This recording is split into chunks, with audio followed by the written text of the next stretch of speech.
ओठ लाली ओठ पडीम मारी फेस पकीरीम शादी बाद लगा तारू हे जान तू अपनी सेवा करे से दिया करना दूध पी हमें प्रोटीन मिला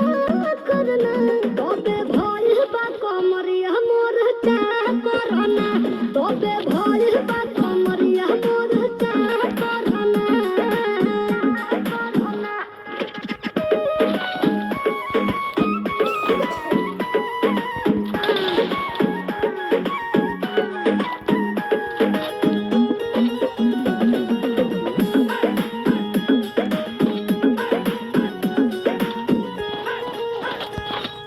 जगला में जो करे वो करे रात के मिलेला सुकून खाके राजा जी के हाथ के अच्छा लागेला कमर ककरी से भइल काटा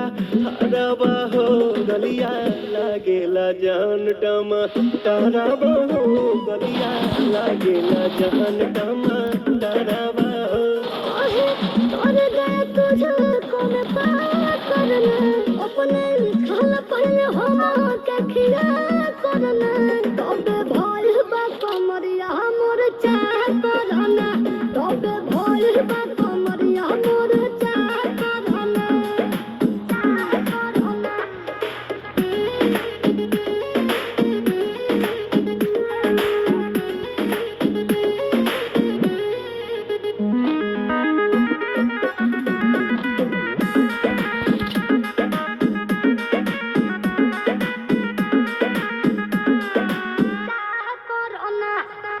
इंस्पिरियंस के प्यार देखे धांसो हर घरे जरत रहेली मोर सासो बुरा लागेला ढेरे सहतारू जान साचो कीरा हो तबे भइल जवानी जाला जीरा हो तोहार भइल जवानी जाला